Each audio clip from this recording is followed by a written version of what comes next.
37장 벌써 중반이 넘어갔어요. 도를 지키고 있으면 백성은 저절로 변화된다. 도는 늘 무의하지만 이루지 못하는 게 없네. 그러니까 우리가 계속 도를 얘기하잖아요. 노자께서 도라고 하는 게 있다. 우리가 궁극적인 실체, 궁극적인 진리로서 도라는 게 있다는 거죠. 뭐 이게 길이라고도 표현이 되지만 도, 그러니까 동양에서는 동양 철학이나 동양의 종교에서 도라고 하는 게 정말 궁극적인 가치인 거예요. 그러니까 이거는 인격도 아니고, 그러니까 뭐 예를 들어서 서양에서 신을 얘기한다면 이 동양에서는 도.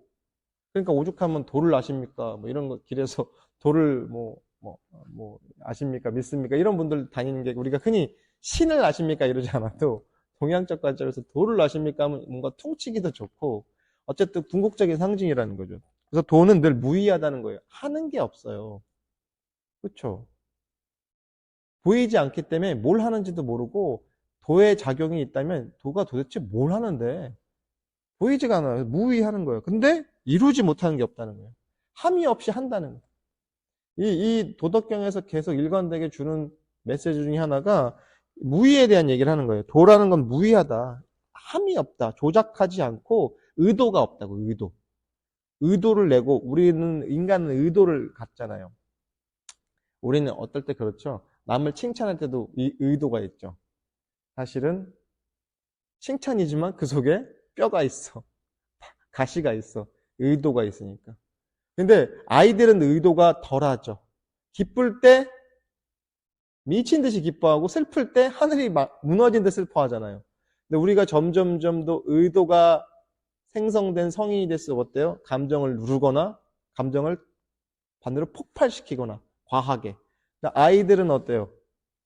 함이 없으니까 의도가 없으니까 무의로서 그래서 아이들을 우리가 가장 천진난만하다, 우리가 천진난만하다 또는 뭐 하늘 사람들이라 이렇게 표현을 하잖아요. 아이들은 아직 에고가 제대로 형성이 되지 않으니까. 근데 더 나가서 도라는 건 아예 무하기 때문에 무의로서 행동하는 거예요. 무의로서 작용하는 거예요. 그렇게 되면 어떻게 이루지 못하는 게 없다는 거예요. 하늘과 땅 안에 우리 이 우주 공간 안에 이루지 못할 게 없는 거예요. 도는. 만약 임금이 이 도를 지킬 수 있다면 만물은 저절로 변화될 것이네. 그러니까 여기서 임금 그랬지만 사실은 뭐예요? 성인. 동양에서는 계속 그랬잖아요. 이때 당시만 해도 성인과 군주와 성인은 구분이 안 되는 거예요. 지금이야 정치 지도자 따로 있고 종교 지도자가 따로 있지만 이때 당시 고대에는 어때요? 깨달은 사람이 백성을 다스리는 거예요. 깨달은 사람들이 정치를 하는 거죠. 그러니까 이런 사람이니까 임금이 도를 지키면 백성들도 만물도 절절로 변화하는 거예요. 예를 들어서 가장이 정신이 똑바로 박혀 있으면 자녀들도 따라가죠.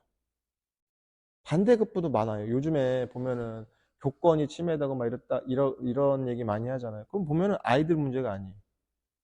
엄마 아빠의 양육 방식에 대한 문제.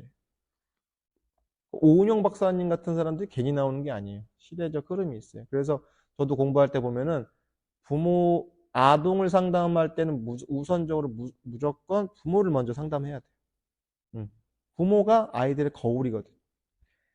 그런데 여기 이거에 미루어 본다면 임금이 바뀌면, 임금이 도를 지키면 만물도 저절로 변한다. 저절로 변화한다고. 이게 되게 중요해요. 저절로 돼요. 야, 바뀌자! 변화하자! 뭐, 이렇게 구호 외치잖아요. 왜 요즘에 재밌는 유튜브 보면은 거기 무슨 산악회 같은 거 나오거든요. 거기서 자기들끼리 젊은 친구들이 산악회 다니는 어른들을 이렇게 따라하는 게 있는데 재밌더라고요. 열정! 막 소리쳐. 열정이 소리친다고 나오냐고요. 저절로 나오는 거예요. 진짜 열정은 저절로 나오지, 열정! 한다고 하면 열정이 막 솟구치나요? 뭐 일시적으로 그럴 수는 있겠지만, 억지로 되지 않는다는 거죠.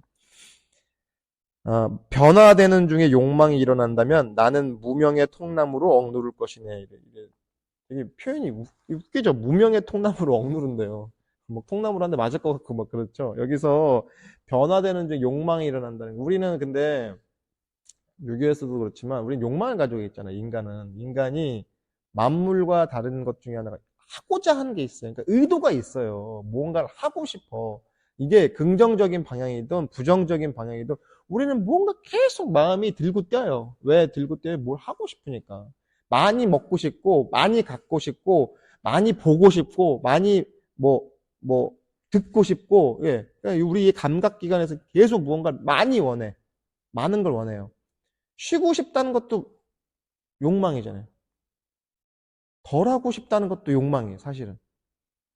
그러니까 그렇게 되면 어때요? 이렇게 변하는데 욕망이 일어나면 여기 도덕형이 뭐라면 난 무명의 통나무로 누를 것이다 그랬어요. 무명의 통나무로 누른다는 게 뭐냐면요.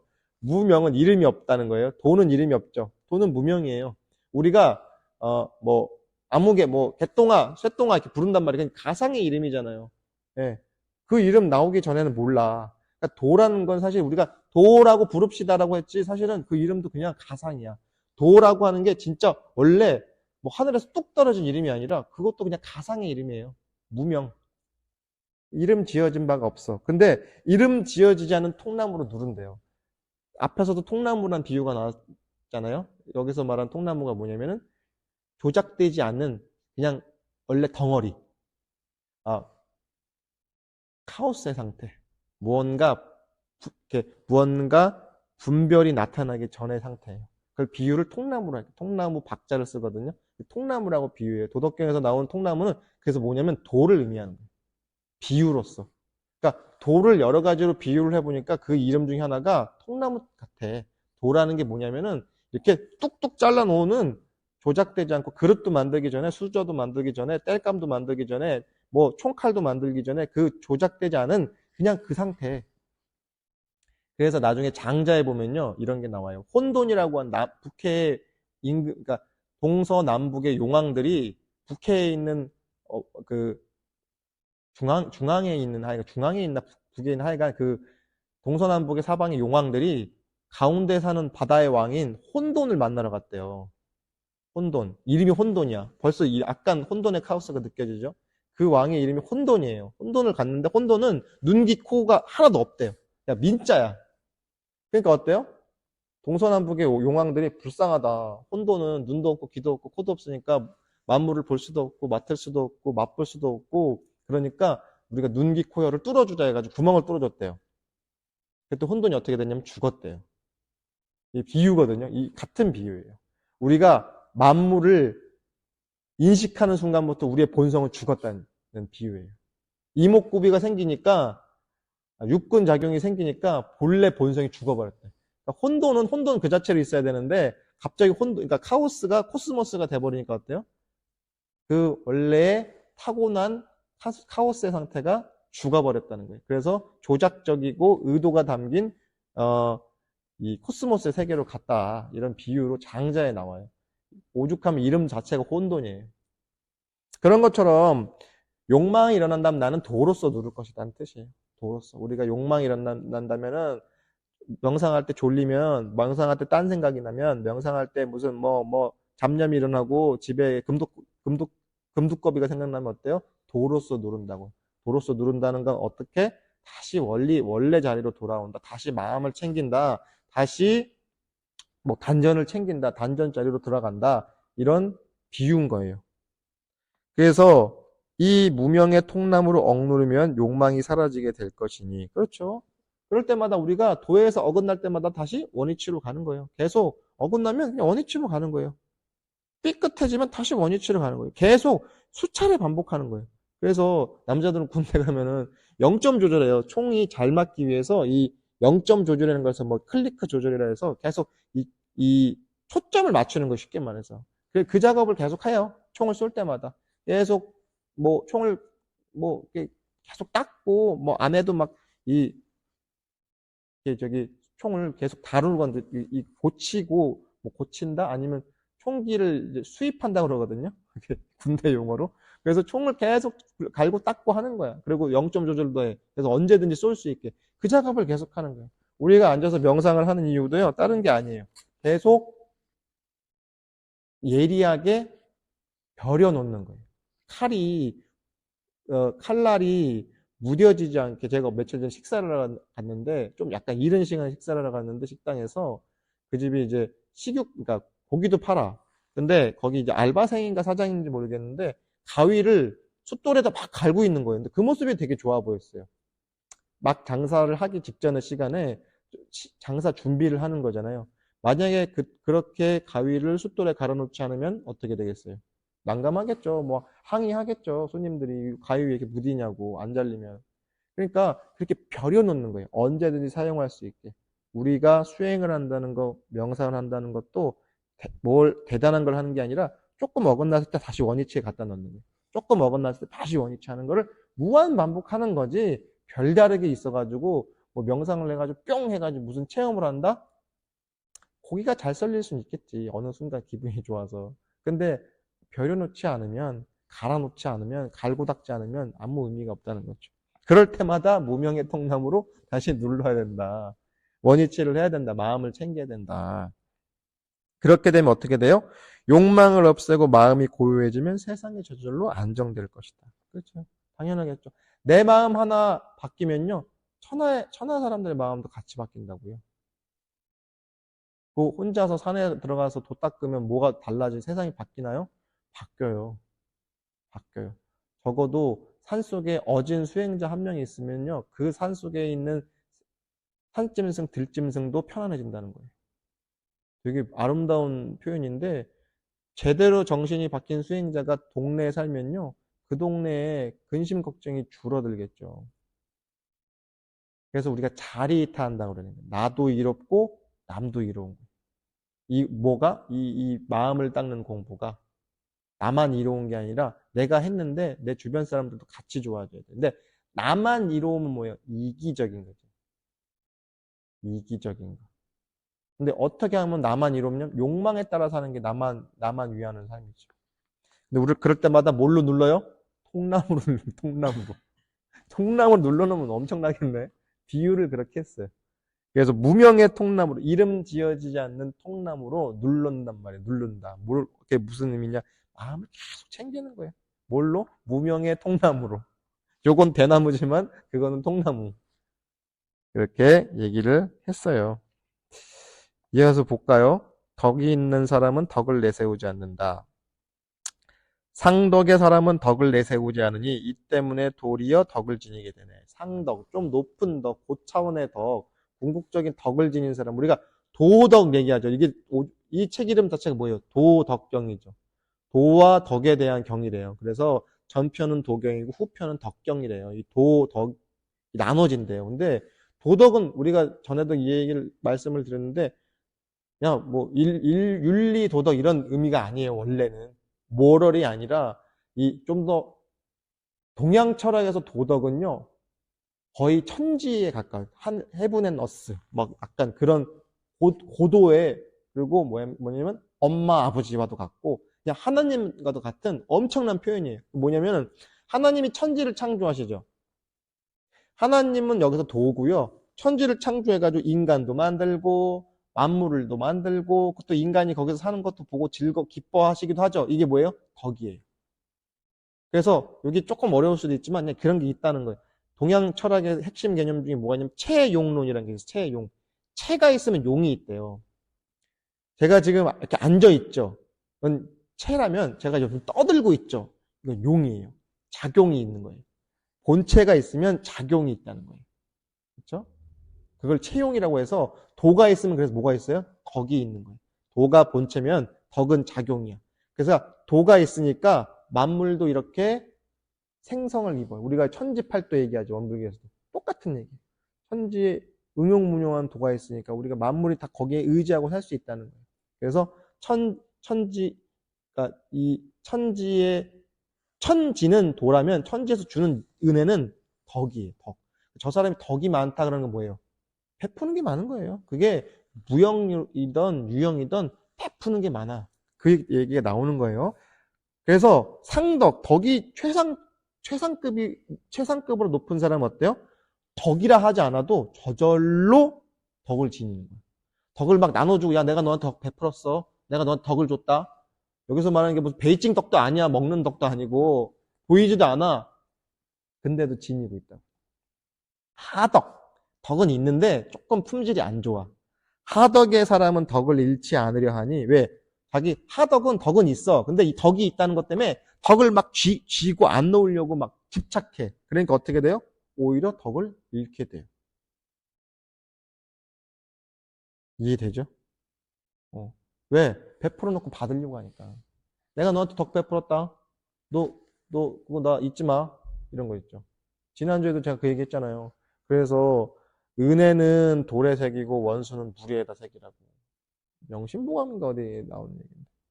너무 아름다운 얘기. 우리 반대잖아요. 원수는 돌에다 새기고 불구대천의 원수. 하늘을 같이 이고 살 수 없다. 불구대천이래요. 같은 하늘 아래 살 수 없는 원수 돌에다 새기고 은혜는 내가 받은 거 물 위에 새겨. 물 위에 어때요? 특히 물도 어떤 물? 파도. 밀물썰물 있는 파도에 새기면 모래밭에 새겨놔도 그냥 쓱 지나가 버리는. 하덕의 사람이에요, 그게. 상덕은 반대고. 상덕의 사람은 일부러 덕을 행하지 않고 덕으로 의도하는 것도 없는. 정확하게 의도하지 않아. 덕을 베풀어도 상을 내지 않아. 상인의 사람은 여기서 인이 어질인자예요. 어질인자를 파자하면은 사람인에다가 두이자죠.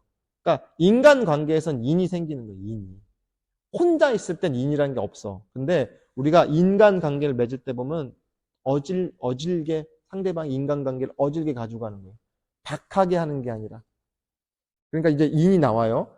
상인의 사람은 아주 높은 인을 가진 사람은 일부러 인을 행하긴 하지만 인으로서 의도하는 것은 없네. 똑같은 얘기 반복합니다. 상덕도 상인도 같아. 덕을 쓰고 인을 베풀어도 베풀었다, 줬다 하는 의도가 없어요. 원래 그래, 원래. 왜 12월인데 추워요? 원래 그래요. 겨울이니까. 근데 이제 그걸 해석을 하겠죠. 뭐 오호츠크의 기단이 나오고 뭐 북대서양 하여간 아무튼 뭐 시베리아에서 찬 기운이 이건 뭐예요? 하덕은 그렇게 얘기를 해. 뭔가 이유를 만들고 변명을 만들고 근데 상덕은 겨울이면 추운 거고 여름이면 더운 거고 여름엔 옷을 얇게 입고 겨울에는 옷을 따뜻하게 두껍게 입고 그것뿐만 아니라 옆에서 옷을 헐게 입고 있는 사람한테 내 옷을 벗어주기도 하고 내가 너 옷 벗어줬으니까 더 좋은 걸로 사줘라 이렇게 하지 않고 그저 그대로 흘러가는 거예요. 그대로. 왜?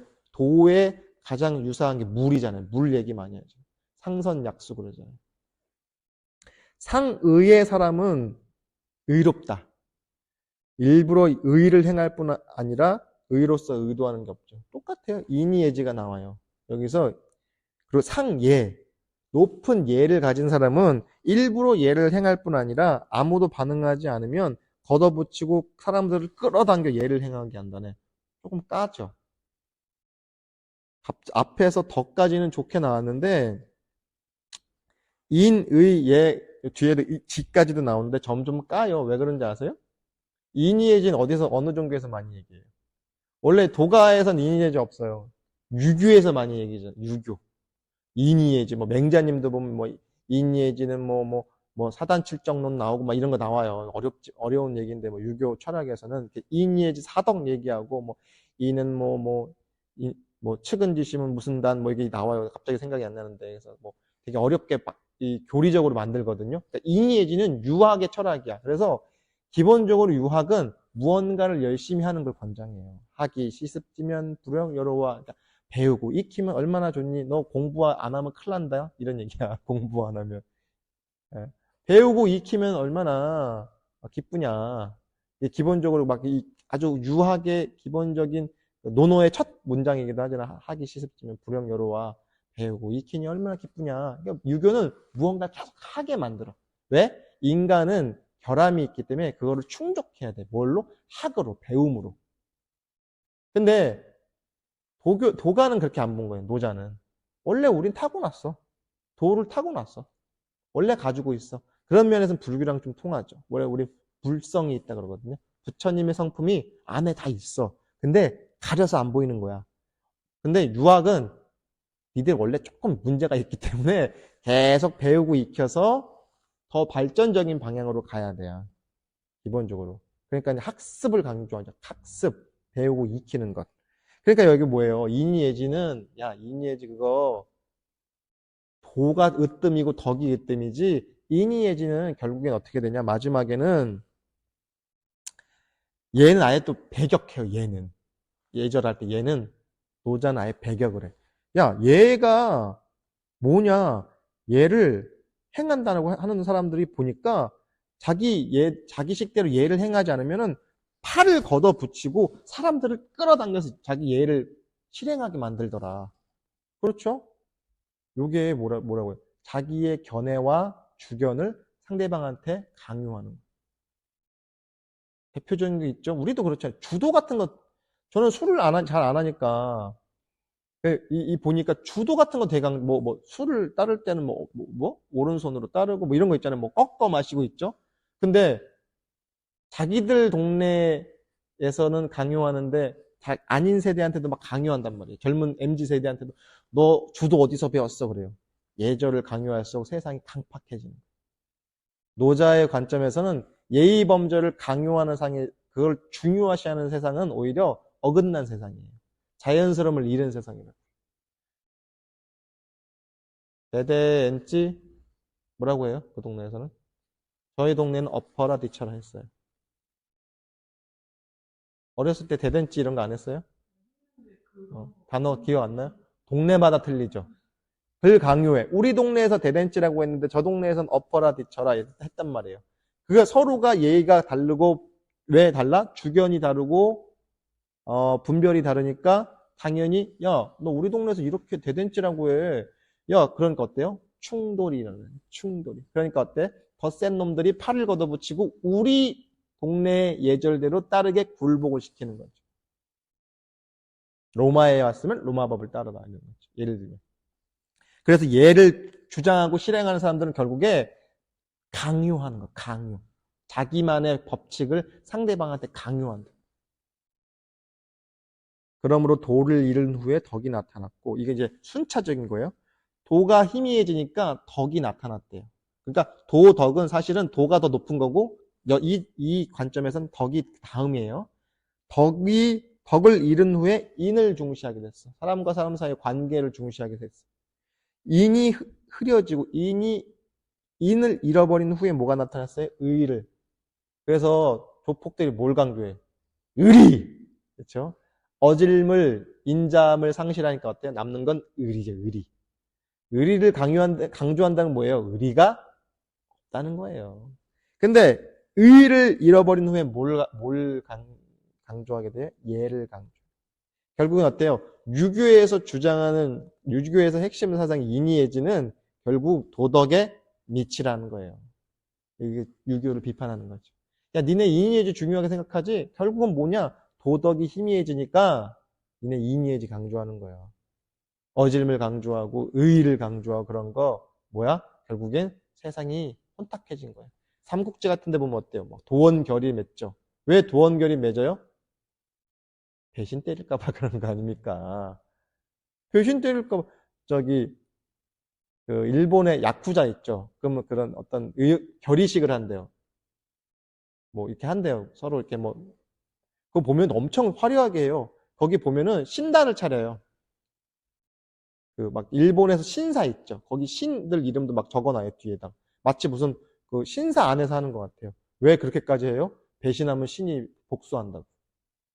그만큼 그걸 강조하는 게 뭐예요? 의리가 한 개도 없으니까 그런 거 강조하는 거지. 배신할까봐. 반증이죠. 인이해지를 강조하다 보니까 어때요? 결국 인이해지를 강조하는 사회일수록 살기가 팍팍한 사회예요. 물 흘러가는 대로 사는 도덕이 강조되는 게 아니라 노자의 관점에서. 무릇예라는 것은 또 비판해요. 무릇예라고 하는 것은 개인의 자율성과 사회적 신뢰관계가 얇아진 증거다. 이거 되게 의역을 했어요, 이 책은. 네, 일단 의역을 했지만 개인의 자율성, 개인의 어떤 개인적인, 그러니까 유교의 사상은요 공동체를 중심으로 해요. 그래서 공동체 중에 기초가 뭐예요? 집안. 그래서 육아에서 집안을 강조하는 거예요, 사실은. 너네 집안에서 그렇게 가르치지? 이런 거 있잖아요. 니네 집안에서 뭘 배웠냐? 이런 거예요. 그죠? 애미야, 너는 집안에서 뭘 배웠냐? 김치도 그렇게 담그냐? 이런 거 있잖아요. 왜? 공동체를 강조하니까, 유학사상은. 그러니까, 이게 제가 좀 약간 비아냥거리는 식으로 얘기했지만, 사실 되게 중요한 가치죠. 왜? 공동체가 있음으로써 그 안에서 내가 가치를 발현하는 게 순차적으로 얘기하면은 공동체가 있고 내가 있는 거예요. 근데 도가는 반대예요. 내가 중요해. 이거 되게 현대적이죠. 개인의 가치가 우선이야. 야, 내가 도를 실현하는 게 더 우선이야. 그 다음에 나라도 있고 국가도 있고 임금도 있는 거야. 그 내가 더 소중해. 이게 지금 현대적 가치랑은 오히려 더 잘 맞아요. 그래서 세상이 어지러고 있다는 조짐이네. 앞질러 하는 것은, 앞질러 한다는 게 뭐예요? 호의불신으로 하는 거예요. 머리를 굴려서 계산해가지고 분별하고 주착해서 아는 거. 그래서 앞질러서 그러니까 건넘는 거. 건넘어서 아는 것은 도의 껍데기라고. 그거는 도의 껍데기에 불과하고 어리석음의 시작이야. 그러니까 잔머리 쓰지 말라. 잔머리 굴리지 말라. 우리 잔머리 굴리죠? 저도 잘 굴려요. 이렇까 저렇까 그 호의불신이라고 해요. 호의가 뭐냐면 여우가 의심한, 여우같이 의심해서 믿지 않아. 여우들을 보면 여우는 기본적으로 머리가 좋다고 하죠. 너무 머리가 좋다 보니까 어때요? 이렇게 할까 저렇게 할까 하다가 제 꾀에 제가 넘어간다고. 그걸 비유를 여우한테 했대요. 여우들이 되게 똑똑하긴 했나 봐. 여우가 사람을 홀린다고 막 그러잖아요. 그래서 그렇게 결국은 지 인생 지가 조진다. 여우처럼. 그러므로 대장부는 두터움에 머물지 얄팍함에 머물지 않고, 두터움, 후덕하다 그러죠. 저 사람 참 후덕해. 후가 두텁다는 뜻이에요. 후덕한. 그래서 대장부는 두터움에 머물지 얄팍함에 머물지 않고, 사람이 대장부인데 얄팍하겠어요? 두텁겠죠. 뭐 저처럼 뱃살이 두터울 수도 있겠지만 뭐라도 두텁겠지. 그리고 알맹이에 머물지 본질에 머물지 껍데기, 지엽적인 거에 머물지 않는다고. 대장부라면 여기서 말하는 대장부는 뭐예요? 도를 깨친 사람, 도를 공부하는 사람. 대장부는 이거 남녀가 아니에요. 상관없어요. 남녀랑. 본질에 충실하지 지엽적인 거 말단에 머물지 않아. 그까짓 거 핸드폰 잊어버려도 그만이야. 나는 본질에 충실할 거야. 가방 그까짓 거 뭐 대충 뭐 그냥 저기 비닐에 넣고 다니면 되지. 본질에 충실하는 거야라고. 그러므로 얄팍함과 껍데기를 버리고 두터움과 알맹이를 취한다고요. 대장부는 도를 닦는 사람은, 도에 충실한 사람은 본질에 충실하다고. 본질. 말단에 머물지 않고 끝에 머물지 않고 본질에 머문다고요. 나 혼자 신난 것 같아. 너무 재밌는 거야 이게. 요거는 좀 요거 하나만 더 할 건데 이건 그냥 읽으면 다 알아. 옛날에 하나를 얻음이 있었다. 옛날에 하나를 얻음이 있었네. 하늘은 하나를 얻음으로써 맑아졌고, 잘 들어보세요. 땅은 하나를 얻음으로써 안정되었으며, 신령은 하나를 얻음으로써 영험해졌어. 신령은 영험해야 되잖아요. 영험하지 않으면 그게 무슨 신령이야. 계곡은 하나를 얻음으로써 가득 찼으며, 왕은 하나를 얻음으로써 우두머리가 되었네. 그러나 그 지나침에 대해서는 이렇게 경계하네. 하늘이여, 맑기만을 고집하지 말라. 하늘이 늘 맑아요? 지금 하늘 맑아요? 맑아요? 아, 그래요? 지하에 있으니까 모르겠네. 하늘이 늘 맑겠습니까? 흐린 날도 있고, 어두운 날도 있고, 비 오는 날도 있고, 눈 오는 날도 있고, 뭐 그렇겠죠? 하늘이여 맑기만을 고집하지 말라. 갈라질까 두렵네. 또 하나. 땅이여 안정되기를 고집하지 말라. 터질까 두렵네. 천지도 고집하지 말라고요. 천지도 고집할 게 없다고요. 늘 한결같은 천지도 한결같지 않죠. 신령이여 영험하기만을 고집하지 말라. 신령이 늘 영험하면 어떻게 돼요? 고갈될까 두렵네. 어떤 그 영험함이 고갈돼요. 저기 갓 신받은 무당들을 애동제자라고 부른대요. 근데 평균 3년 간대요. 신발이. 그래서 그 무당들도 산기도 다녀 기도하러. 영빨 안 떨어지려고. 우리는 무당들 되게 쉽게 얘기하는데 무당들도 자기 직업에 얼마나 투자를 하고 공부를 해야겠습니까? 우리 되게 쉽게 무당들을 쉽게 알지만 어때요? 그 영험함을 유지하기 위해서 열심히 공부하는 거예요. 어쨌든 된 무당들은 제대로 된 무당들은. 요즘에 유튜브에 무당들 되게 많이 뜨더라고요. 제가 알고리즘 보니까 다 헛무당이야. 막 이상한 소리에 뭐 누가 뭐 감옥 갈 거다, 누가 뭐 할 거다. 그런데 다 틀려. 신령이여 영험하기만 고집하지 말라. 그렇게 자기가 말한 게 될 것 같죠? 고갈되죠. 그런 무당들. 계곡이여 가득 차기만을 고집하지 말라. 가득 차기는 걸 고집하면 어떻게 돼요? 결국엔 마르게 되죠. 계곡이 마르면 그게 무슨 의미가 있습니까? 계곡에 깨끗한 물을 가득 머물고 있어야지 산에 사는 사람과 동물과 식물이 의지하고 살죠. 근데 가득 차는 것만 고집하면 결국 어떻게 돼요? 마른다고. 왕이여 고귀하기만을 고집하지 말라. 어떻게 돼요? 그러면 뒤집어질까 두렵네. 뒤집어진다는 게 뭐예요? 역성혁명이 일어나서 왕을 쫓아내. 왕이 머리에 목에 딱 힘주고 고귀한 척만 해. 그럼 어때요? 백성들은 돌보지 낮은 곳에도 와서 임해야 되는데 제가 요즘에 늘 고려 거란 전쟁을 매주 열심히 보고 있는데 거기 고려 현종이 어때요? 백성들이 불쌍하니까 전쟁 나면 안 되겠다 막 이렇게도 해요. 백성들도 살폈다. 근데 옆에서 또 강감찬이 조언을 하죠. 진짜 백성을 위한 일을 하십시오. 전쟁을 해야 될 땐 전쟁을 해야 되는 거예요. 근데 나는 백성들이 늘 불쌍하기만 해. 막 이런다고. 그런 것처럼 고귀하지만을 고집하지 말라.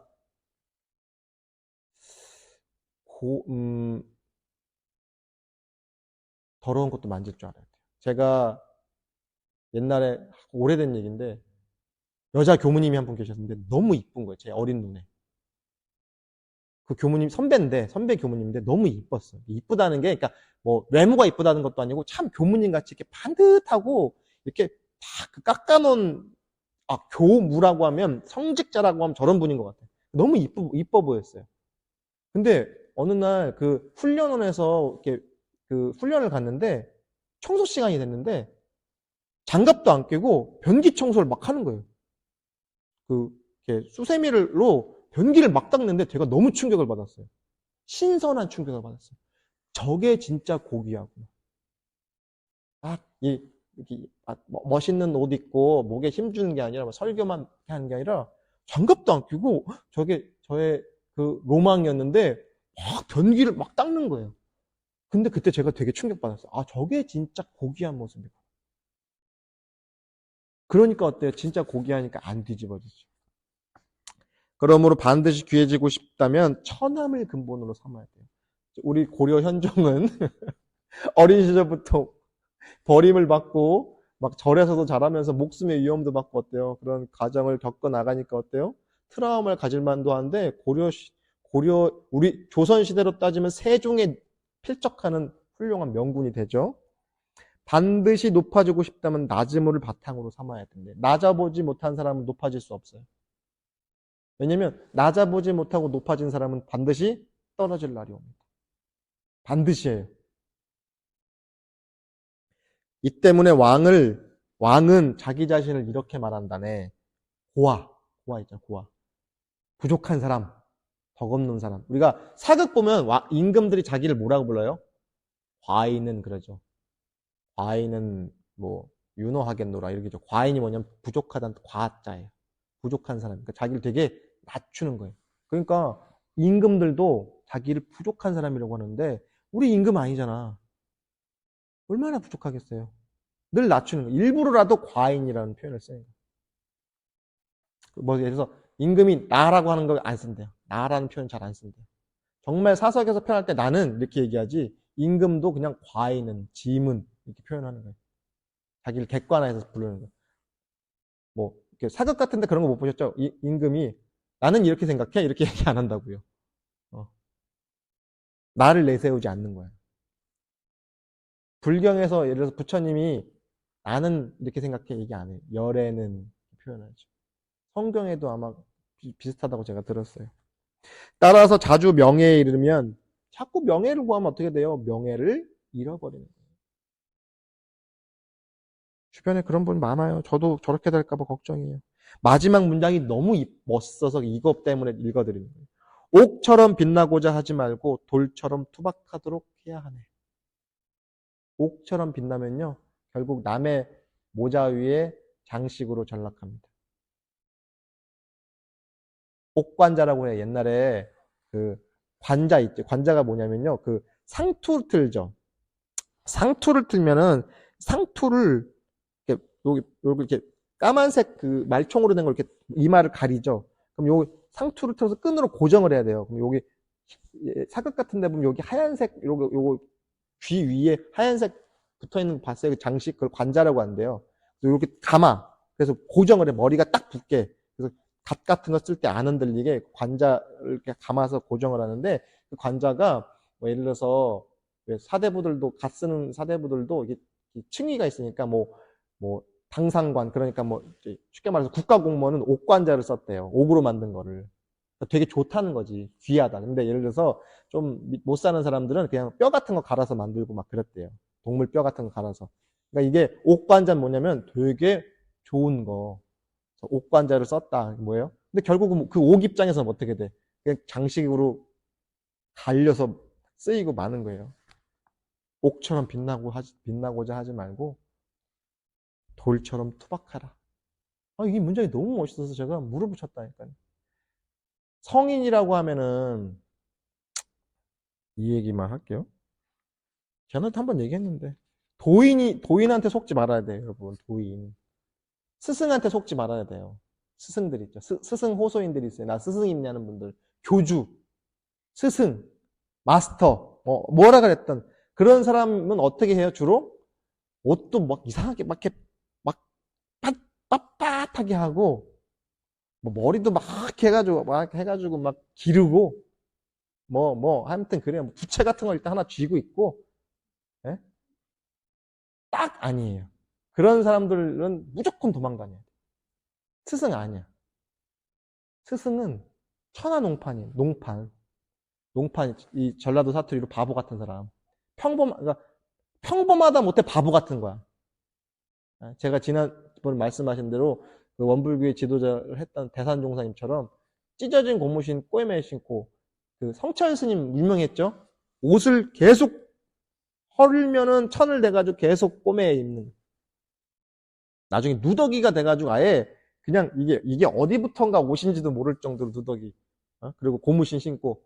근데도 이분은 해인사의 암자에서 일생 안 나왔죠. 종정이 되고 나서. 종정이 이제 불교에서 제일 높은 어른, 교황 같은 어른은 종정이라고 하는데 한 번도 안 내려온 거야. 그래서 뭐 대통령이 만나줘도 안 가. 뭘 만나려면 네가 와야 돼. 근데 만나려고 오면 뭘 시켜요? 3,000배를 시키는 거예요. 그냥 안 만나줘. 왜?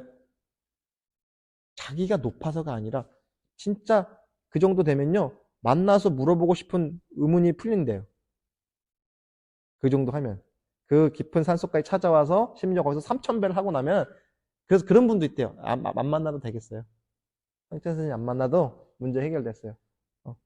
그 혹자는 야, 그 스님 이상하다. 왜 저를 그렇게 받아먹냐. 뭐 자기가 받은 건 아니지만 아니에요. 그 과정을 겪으면 오히려 문제라고 할 게 없다는 걸 알고 가는 거라고. 그게 진짜 스승이잖아요. 저절로 답을 주는 게 아니라 답을 찾아가게 하는 게 스승이지. 야, 내가 답 알고 있으니까 니들한테 알려줄게. 계좌로 얼마 쏴라. 이게 무슨 스승이에요.